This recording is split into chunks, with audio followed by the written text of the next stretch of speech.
할렐루야. 오늘은 참된 양식이라고 하는 제목으로 우리 계속해서 마가복음 말씀 듣도록 하겠습니다.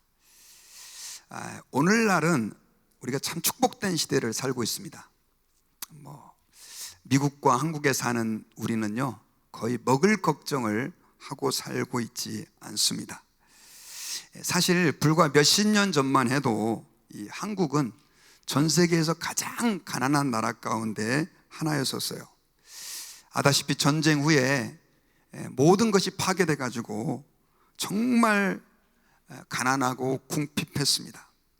가난하고 궁핍하다는 말은 먹을 것이 없었다는 말과도 같죠. 이때 등장했던 요즘 젊은 세대들은 아마 잘 모르는 말이 하나 있을 겁니다. 보릿고개라고 하는 말입니다. 저도 이 보릿고개를 거의 끝물에서 살짝 경험했던 세대에 들어가는데요, 이 보릿고개라는 게 뭐냐면 가을에 농사를 지어서 수확을 하잖아요. 그러면 이거 가지고 이제 겨울 동안 봄 동안 먹는 거죠. 그러고 나면 3월과 4월 정도 되면 먹을 게 이제 다 거의 떨어지는 거죠. 그러면 보리가 수확이 되려면 한 6월 중순 정도 돼야 되는데 그때까지 먹을 것이 없는 것입니다. 그러다 보면 사람들은 먹을 것이 없어서 굶어 죽는 사람들도 있었고, 나무 뿌리를 캐먹는가, 먹을 수 있는 풀은 하여튼 다 해서 구해서 풀 가지고 죽을 끓여 먹기도 했고, 아마 그런 시대를 경험하셨던 우리 어르신들도 있을 것입니다. 그래서 이런 말이 있었다고 합니다. 세상에서 제일 높은 고개가 보릿고개다, 이런 말들도 있었다고 합니다.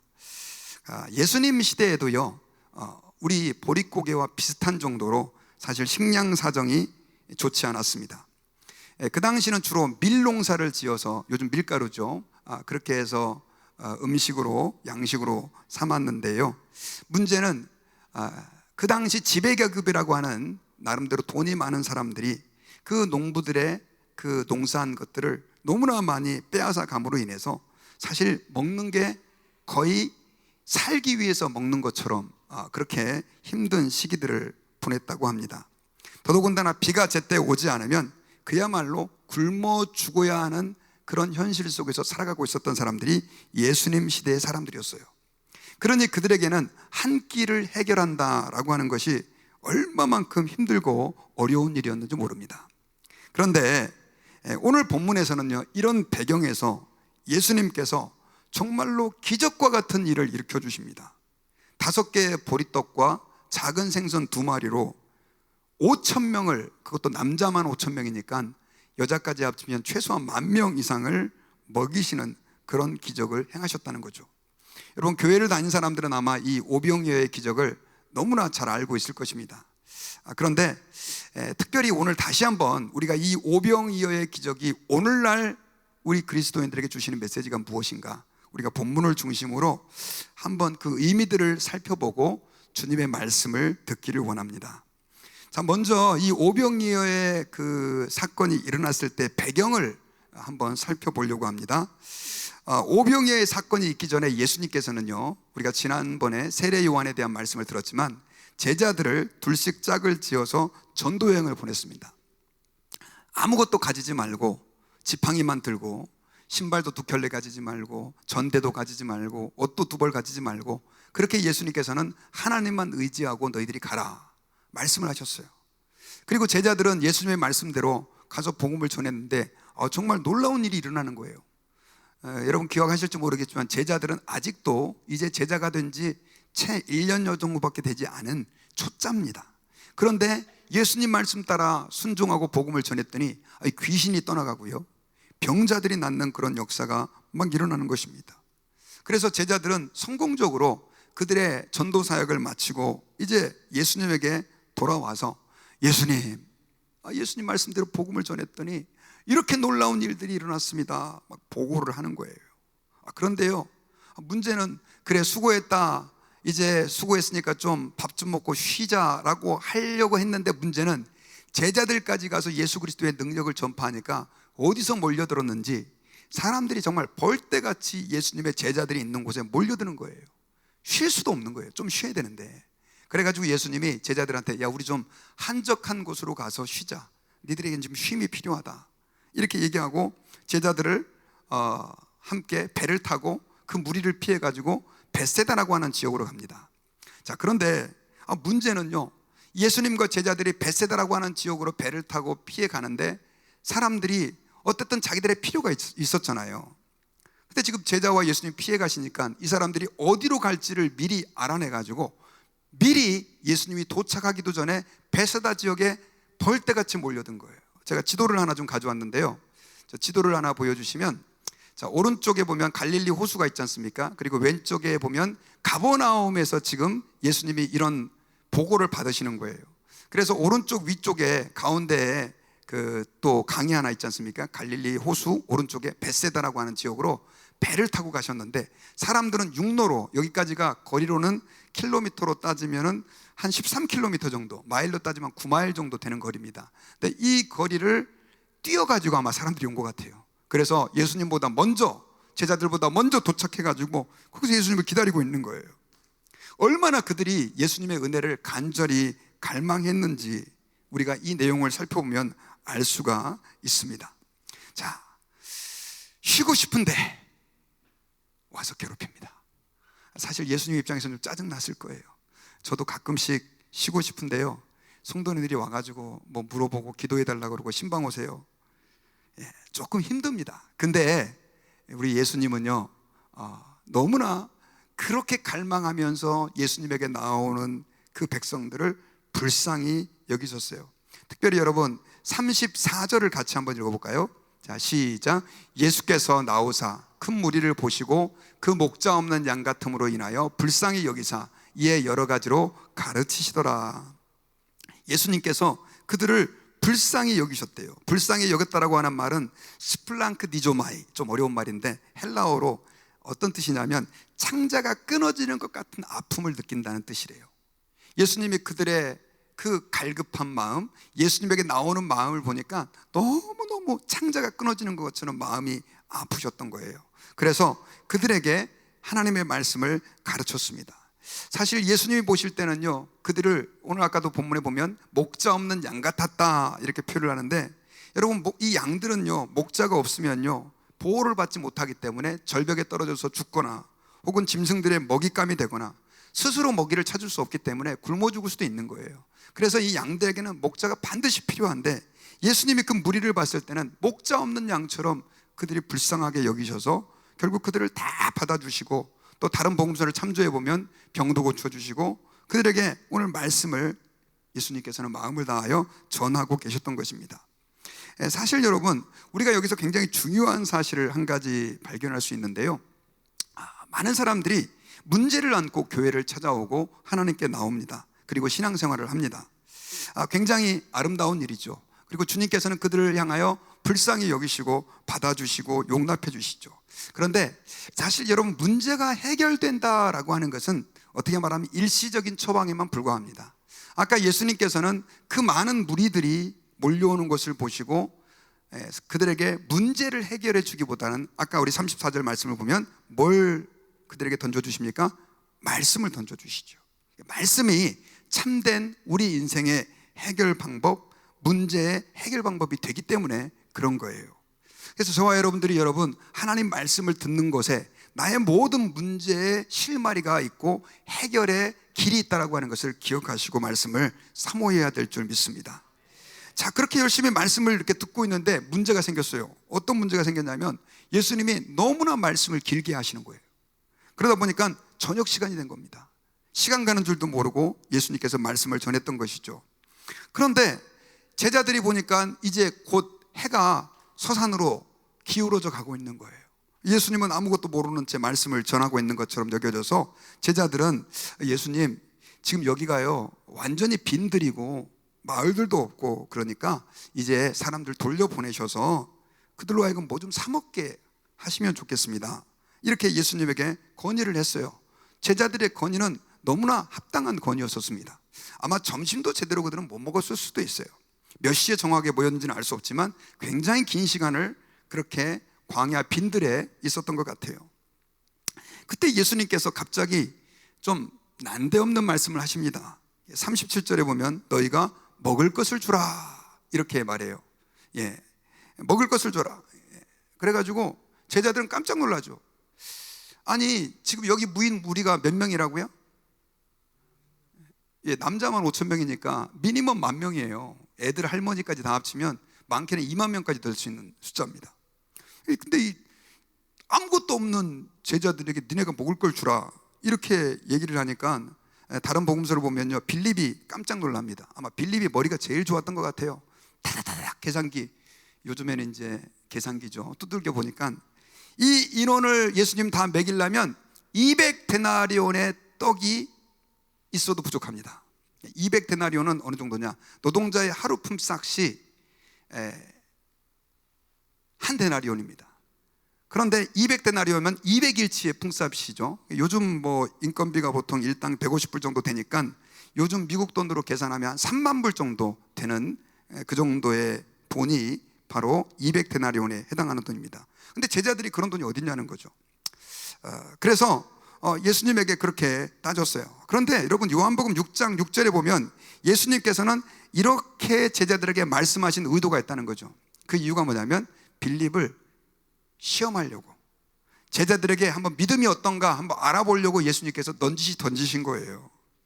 사실 여러분 그 전에 제자들은요 예수님의 말씀을 듣고 파송받아가지고 귀신을 쫓아내고 병자를 고치는 정말 자기 생에 있어서 전혀 있을 수 없는 그런 기적을 행하는 주인공이 됐습니다. 그러면 그 정도쯤 되면 예수님을 확실히 믿고 예수님 우리가 줄 수 있습니다, 도와주세요, 뭐 이렇게 나와야 되는데 이 제자들은 그냥 여전히 하나님의 능력을 경험하고도 주판 두들기고 계산기 두들기면서 이거는 내 생각으로는 도저히 안 되는 일이다라고 거절하고 있었던 것이죠. 이런 모습은 여러분 우리의 삶에도 그런 때가 많이 있죠. 기도 응답을 받고 하나님의 능력을 체험하고도 새로운 문제 앞에서는 언제 그랬냐는 듯이 전혀 믿음이 없는 사람처럼 그렇게 우리가 불신자와 같은 생각을 가지고 이건 불가능해요, 안 돼요 라고 주저하면서 그렇게 불신앙의 고백을 할 때가 얼마나 많이 있는지 모릅니다. 여러분 우리는요 과거에도 주님이 역사하셨다면 오늘 현재도 역사하실 수 있다고 하는 것을 믿어야 합니다. 자, 그런데 이때 예수님께서 이 불신앙의 빌립의 고백을 듣고 제자들의 고백을 듣고 자 너희 가운데 그러면 한번 떡이 먹을 게 있는가 한번 좀 살펴봐라, 좀 한번 알아봐라 라고 얘기했을 때 안드레가, 오늘 성경에는 안 나옵니다. 여러분 이 오병이어의 기적은요 마태, 마가, 누가, 요한 4개의 복음서에 다 나와요. 자, 제가 지금 4개의 복음서를 종합해서 여러분들께 말씀을 드렸는데 안드레가 한 아이를 데려옵니다.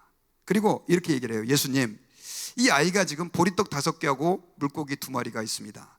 여기서의 보리떡은 여러분 아까 말씀드렸지만 가난한 사람들이 먹는 그런 떡이었었어요. 일반 부자들은 다 밀로 된 음식을 먹었습니다.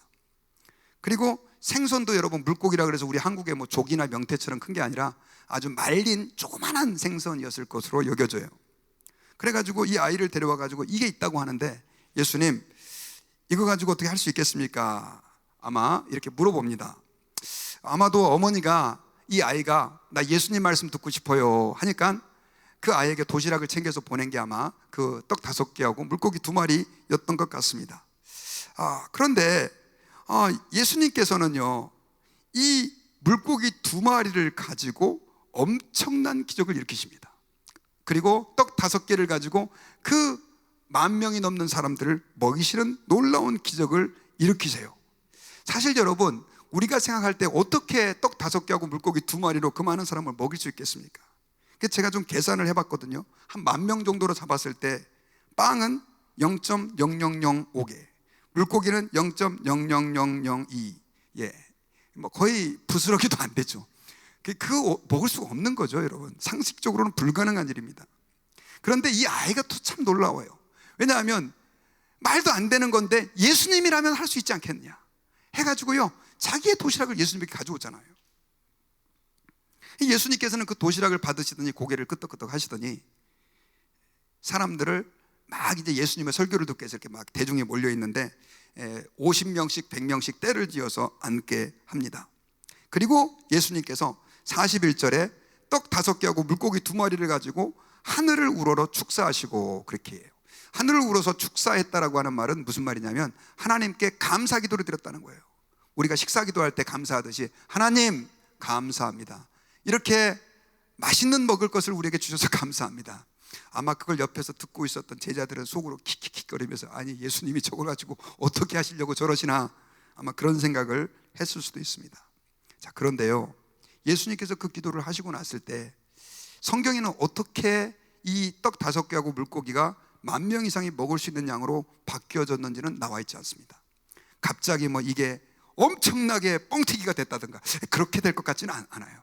어쨌든 조그만한 바구니를 갖고 와서 계속 나누는데 끊임없이 나왔는지, 저는 이게 되게 궁금한데 어떤 주석책을 찾아봐도 설명이 안 나와요. 그래서 성경이 안 나오는 건 너무 궁금해하지 마시고, 어쨌든 그렇게 하나님께서 나누는데 놀라운 거는요, 10,000명이나 되는 사람이 42절을 보면 다 배불리 먹고, 그리고 남은 게 몇 광줄이라고요? 12광주리. 제자들이 12명이니까 아마 한 광주리씩 남은 걸로 걷어들인 것 같아요. 12광주리를 걷어들이게 됐어요. 할렐루야. 이거 믿어지십니까? 봐요, 아멘을 안 하잖아요. 그 파울룩스라고 하는 자유주의 신학자가 있어요. 이 사람은 이걸 이렇게 설명을 했어요. 이 아이가 예수님을 믿는 믿음으로 자기의 도시락을 내놓으니까 그때 사람들이 많아가지고 도시락을 꺼내 먹지 못하거든 숨겨놨던 사람들이 눈치 보다가 다 꺼내놔가지고 10,000명이 넘게 먹었다. 어떻게 생각하세요? 끄떡끄떡 하시는 분들이 계신데, 이단자들이 그렇게 주장합니다. 여러분, 예수님이 하나님이시라면 그게 뭐가 불가능합니까? 죽은 자를 살리시고 귀신을 쫓아내시고 병자를 고치시는데 떡 5개하고 물고기 2마리로 10,000명을 먹이시는 게 사람으로서는 불가능하죠. 그런데 이 땅에 오신 하나님이라고 한다면 그것은 정말로 쉬운 일입니다. 여러분, 우리는 하나님의 말씀을요 너무 계산적으로 생각하면 안 돼요. 그리고 아까 파울룩스라고 하는 사람이 주장한 얘기를 오늘날도 믿고 있는 사람들이 많은데요, 아니 그럼 그렇다 치자고요. 근데 남은 게 몇 광줄이요? 아니 10,000명이 모두가 다 도시락을 챙겨왔다고 칩시다. 그것도 불가능하지만 어떻게 그 광주리를 남겠어요? 그 식량이 없던 시절에 아마 혹시 다른 사람을 위해서 더 싸운 사람들이 있었으면 가능할지 모르겠지만 불가능한 일이죠. 여러분, 예수 그리스도의 능력입니다. 엘리사도 구약 성경에 보면 보리떡 20개로 100명을 먹이고 남은 일을 그렇게 기적을 보여주셨어요. 또 모세는요, 이스라엘 백성들이 광야에 있을 때 이 오병이의 기적보다 더 놀라운 기적을 일으키게 되는데, 하나님께서 그 60만 명이죠. 60만 명이면 남자만 60만 명입니다. 여자와 아이들까지 다 합치면 200만 명 정도에 해당하는 큰 인구입니다. 근데 그들에게 매일매일 먹을 수 있는 만나를 공급하신 하나님이세요. 여러분, 하나님의 능력을 제한하지 마세요. 자꾸만 우리의 부족한 머리로 하나님이 이랬다 저랬다 이렇게 생각하지 마세요. 때로는 우리가 상식적으로 납득이 안 가는 내용들이 있는데요, 그것은 우리가 아직 지혜가 부족하기 때문에 못 믿는 거예요. 아니, 나를 만드신 분이 하나님인데 어떻게 우리가 그 하나님의 모든 계획과 역사를 100% 다 이해할 수 있겠어요? 여러분, 주님은 그렇게 내가 이 땅 가운데 온 하나님의 아들 성자 하나님이신 것을 예수님은 선포하셨어요. 그리고 메시아임을 선포하셨고 우리의 구원자이심을 이 기적을 통하여 나타냈습니다. 저와 여러분들이 믿는 예수님이 바로 그런 전능하신 하나님이시라고 하는 사실을 우리는 여기서 믿어야 합니다. 자, 그렇다고 한다면 이 사건을 통해서 예수님께서 의도하셨던 것이 무엇일까요? 나는 이렇게 능력이 있으니까 너네 나 잘 믿어라, 뭐 이런 메시지도 있지만 여기엔 조금 더 깊은 의미가 담겨져 있습니다. 요한복음 6장에 보면요, 예수님께서는 오병이어의 기적의 사건 이후에 이 말씀을 우리에게 선포해 주셨어요. 요한복음 6장 35절이에요. 다 같이 한번 읽어보십시다. 시작. 예수께서 이르시되 나는 생명의 떡이니 내게 오는 자는 결코 줄이지 아니할 것이요 나를 믿는 자는 영원히 목마르지 아니하리라. 여러분, 예수님은요 이 오병이어의 기적을 통해서 우리에게 난 이렇게 능력이 있어 까불지 마, 나 잘 믿어야 돼, 이걸 말씀하려고 한 게 아니에요. 여러분, 예수님께서 만들어주신 그 오병이어의 기적은 정말 놀라운 것이었지만 그 떡은 먹고 나면 또 배고파져요. 또 배고파져요. 아니, 아무리 주님의 놀라운 능력과 기적을 체험했어도요, 그것은 우리 인간의 근본적인 문제의 해결이 아니라는 겁니다. 오히려 예수님께서는 오병이어의 기적을 통해서 우리에게 너희에게 있어서의 진정한 양식은 세상이 주는 떡이 아니라 나다, 예수님이다 라고 하는 것을 예수님께서 말씀하고 싶어서 그 기적을 일으켜 주신 것이다 라고 하는 것입니다. 여러분, 우리 인간은요 굶주리며 살고 있습니다. 여러분, 밥을 한 달 안 드셔보세요. 아마 다 죽어갈 겁니다. 양식을 먹지 않고는 우리가 살아갈 수 없어요. 먹는다라고 하는 문제는 너무나 중요한 문제입니다. 그런데요, 사실은 아무리 우리가 잘 먹어도 이 근본적인 인간의 굶주림의 문제는 해결되지 않습니다. 바로 영적인 굶주림입니다.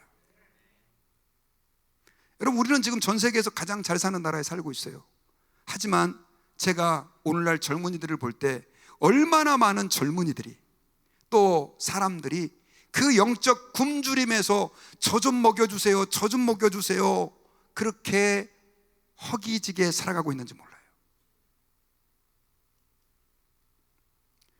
여러분, 모든 인간은요 하나님을 만날 때 예수 그리스도를 온전한 인격으로 우리 삶의 주인으로 모셔드리기 전까지는 그 굶주림을 벗어날 수 없다는 사실을 기억해야 합니다.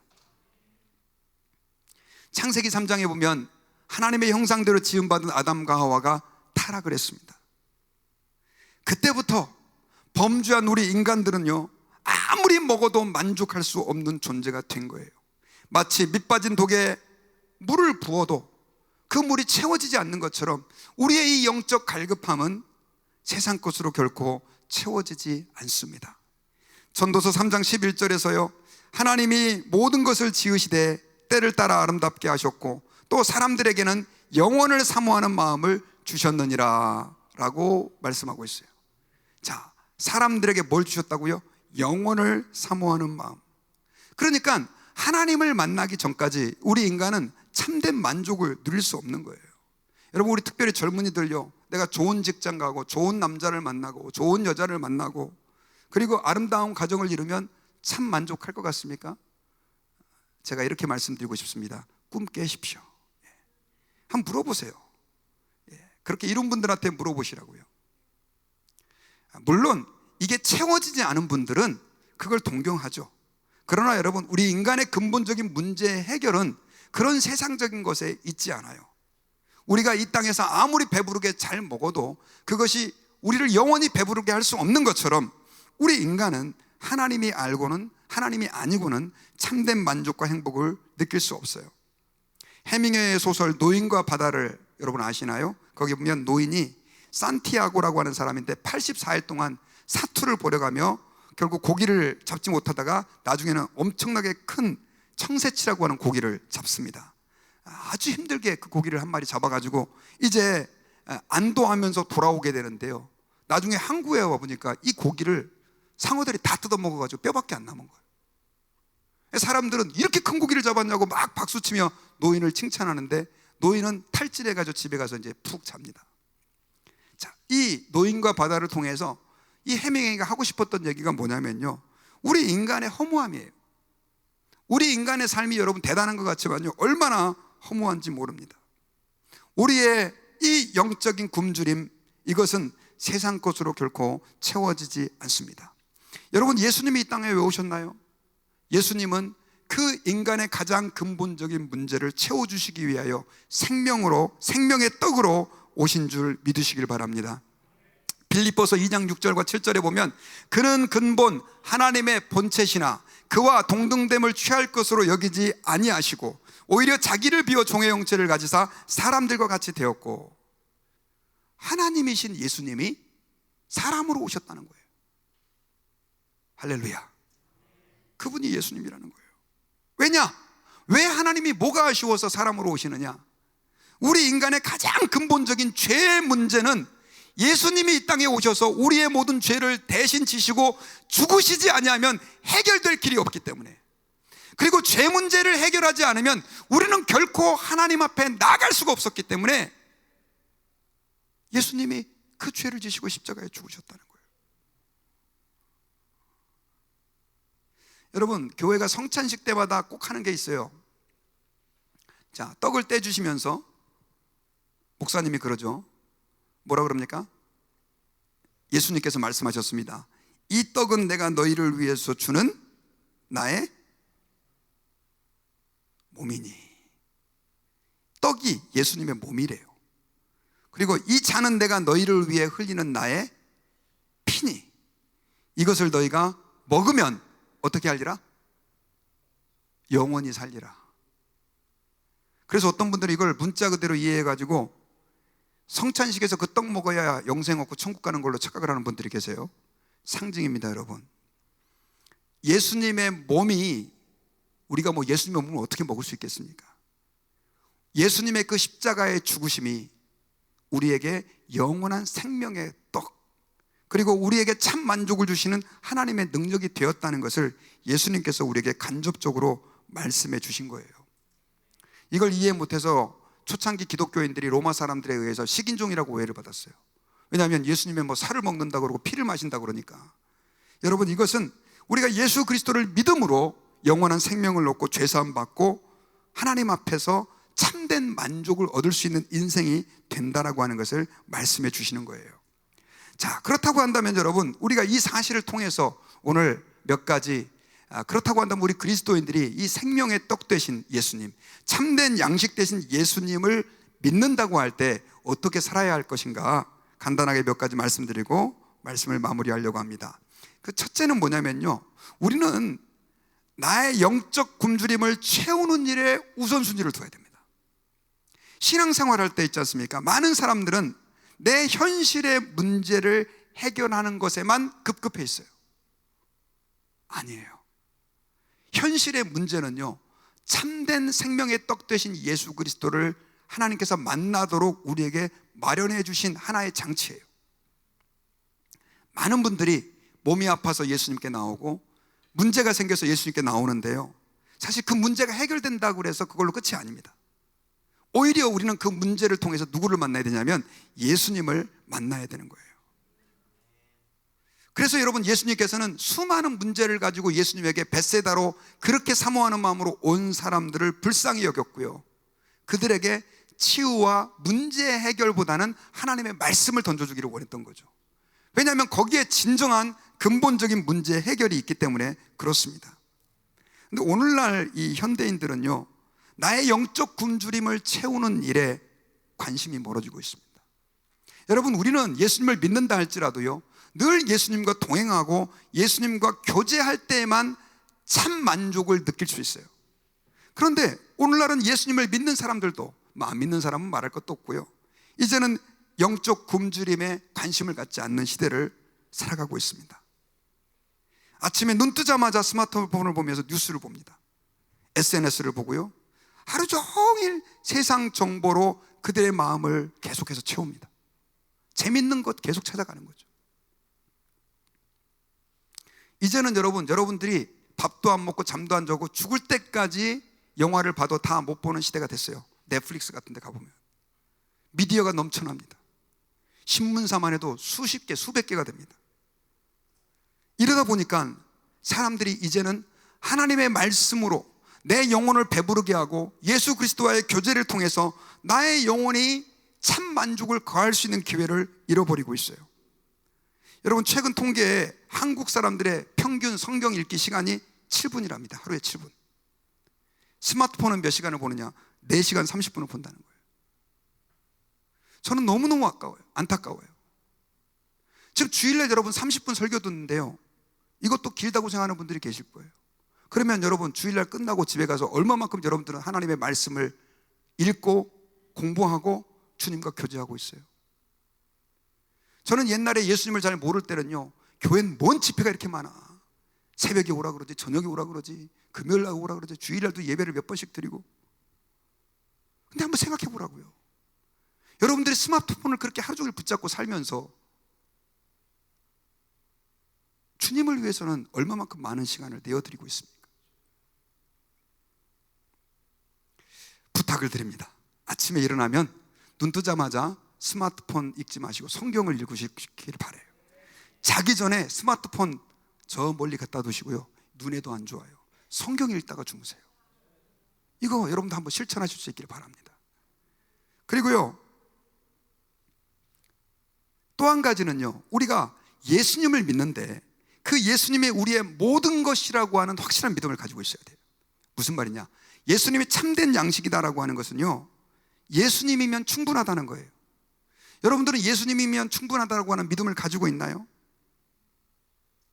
예수님을 믿어도 그걸로 뭐가 충분하겠어요. 저는 예수님을 믿어도 이것도 다 잘 돼야 돼요. 여러분, 예수님 안에는요, 모든 풍요가 다 담겨져 있어요. 여러분들의 이 땅에서의 삶의 문제까지 예수 그리스도 안에 다 담겨져 있습니다. 예수님을 인격적으로 만나고 그분과 동행하면 그 모든 삶의 문제가 해결이 돼요. 저는 그걸 믿습니다. 어떤 분이 엄청나게 수십억의 그 미술품을 경매하는 경매장에 600달러짜리 초상화를 입찰을 냈다고 합니다. 근데 사람들이 딱 보니까 그림도 별로고 뭐 시원찮아 보이는 거예요. 그래서 이거 입찰할 사람 없으니까 그랬더니 아무도 그냥 관심이 없는 거예요. 저거 사봤자 저 600불만 날리는 거다 생각을 했던 모양이에요. 그런데 거기에 온 한 젊은이가 제가 그냥 그 그림 사겠습니다 해가지고 결국은 600달러에 낙찰이 돼서 샀어요. 그런데 잠시 후에 이 그 그림 박물관의 관장이 이런 얘기를 하더래요. 이 그림에 유언이 하나 걸려 있습니다. 유언이 하나 있습니다. 알고 봤더니 그 유언의 내용을 읽어주는데 뭐냐면 이 박물관 관장의 아내에 초상한 거예요. 그러면서 이 사람이 죽으면서 유언을 하기를, 내가 사랑했던 아내인데 이 아내의 그림을 나는 보면서 늘 위로를 받았는데 이 그림을 경매로 사가는 사람에게 이 박물관에 있는 모든 재산과 그림을 넘기는 걸로. 성경 말씀보다 더 아멘을 하시네. 여러분, 싼 것도 한 번씩 살 필요가 있습니다. 근데 제가 이걸 느끼면서 뭘 느꼈냐면요, 여러분, 예수님 안에는 모든 게 있어요. 다른 거에 너무 그렇다고 해서 아무것도 하지 말고 예수님만 보라는 뜻이 아니에요. 예수님과 가까이 지내고 예수님을 사랑하고 예수님을 늘 기억하고 예수님과 교제하면요, 하나님이 여러분들의 직장 문제, 자녀 문제 해결해 줍니다. 그 믿음을 가지실 수 있기를 주의 이름으로 축원합니다. 그리고 가장 중요한 거 한 가지 마지막으로, 예수님께서는요, 그런데 하나님의 이 놀라운 역사하심을, 이 오병이어의 기적을요, 누구의 손길을 통해 이루셨습니까? 어린아이의 5개의 떡과 물고기 2마리로 이루셨어요. 자, 예수님은 그 아이의 떡과 물고기가 없어도 그 기적을 이루실 수 있어요, 없어요? 있죠. 진짜 있습니까? 근데 왜 그 아이의 떡과 물고기를 가지고 역사하셨죠? 그 이유가 있습니다. 그 이유는 뭐냐면요, 주님은 하나님의 일을 행하실 때 동역자를 찾으세요. 함께 일할 동역자. 죄송한데 제가 이런 생각을 해요. 제가 이렇게 설교를 하다 보면 너무 힘들어요. 그래서 이렇게 한 번씩 하나님께 탄식을 하죠. 하나님, 이 천사가 이 위에서 하늘에서 쿠버링 해가지고 공중에 떠가지고 날개를 펄럭거리면서 설교를 하면 한 벌떼 같은 사람들이 몰려들어서 설교를 듣지 않을까요? 아멘을 안 하시네요. 뭐 부족한 사람을 왜 설교자로 세워가지고 머리도 나쁘고 실수도 많이 하는데, 그 이유가 뭐냐면요, 하나님은 그렇게 하실 수 있어요. 근데 안 하시는 이유가 뭐냐면 저와 여러분들이 하나님의 거룩한 일에 동참하기를 원하시는 거예요. 그래서 아무것도 아닌 것처럼 보이는 그 떡 5개하고 물고기 2마리를 사용하셔서 예수님은 그 수만 명을 먹이신 거예요. 할렐루야. 오늘날도 마찬가지예요, 여러분. 뭐 교회 가면 자꾸 뭐 내라고 한다, 뭐 봉사라고 한다, 귀찮아 죽겠네, 이렇게 하시는 분들 계시잖아요. 사실 저도 그런 말 하는 거 싫어하거든요. 근데 여러분, 주님은요, 이 어린아이의 오병이어를 가지고 하나님의 역사를 일으키셨다면 지금 저와 여러분들의 그 작은 은사와 헌신과 헌물을 하나님이 왜 사용하지 않으시겠냐고요.